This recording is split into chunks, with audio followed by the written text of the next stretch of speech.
Okay, we're gonna go over the hip hinge. We're gonna use it in a Romanian deadlift, and we're gonna use it in a regular deadlift.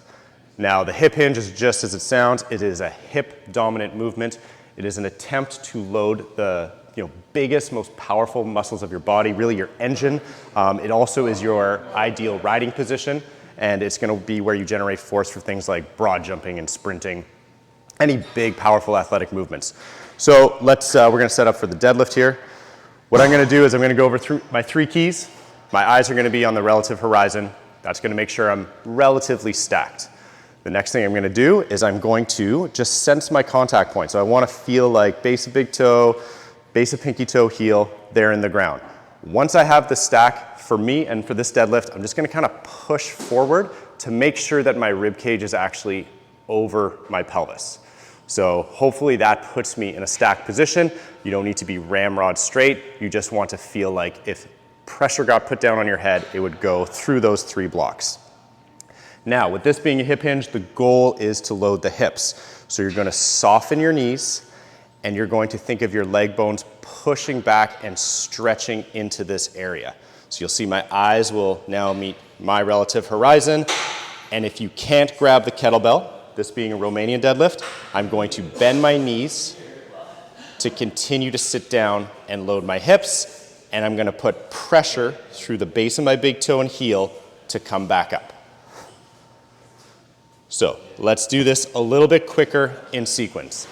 Eyes, horizon, and I stack. What I'm gonna do is I'm gonna soften my knees, and then I'm going to push my hips back as my chest goes forward to make sure I'm loading my hips. And at the point where it is not going back anymore, that is the end of the hip hinge.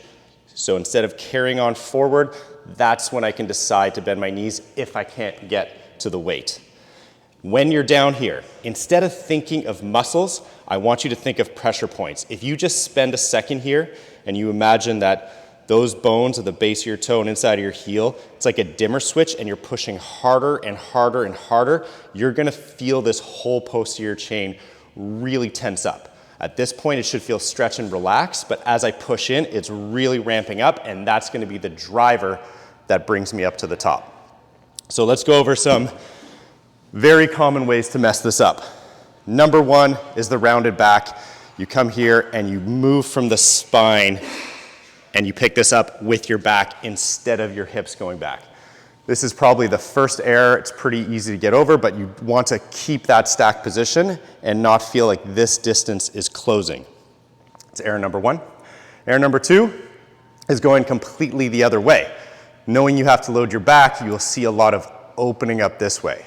So if I'm getting ready to deadlift and the first thing that happens is I open up this way, I didn't break or load from the hips, I decided to engage my back. So that's the other way, is being overly extended. So that's error number 2. Number 3 to watch out for is just having a vertical movement, which would be more like a squat, trying to stay too upright as you come and grab this weight. So this is turning into much more of a squat, much less load on my hips. And what I want you to think of doing is as your hips go back, your chest has to go forward. They go in opposite directions, and that's what makes the hip hinge. Now, I'd say the last error is when you kind of know, all right, I'm not supposed to move from my spine, I'm supposed to load my posterior chain. What you will often see is you will see this leg straight and almost like immediate hamstring stretch, like just really going after your hamstrings. So you'll see like a forward fold almost and really try to get the load here, but it's actually not into my hips at this point. So it's almost better to just slacken your knees a little bit and think this area's got to stretch out. The muscles that stretch the most are what's going to work the most. So they stretch out and then pressure brings you back up. So that's a lot, but that's the whole point, is to make the most of every exercise. So try those keys.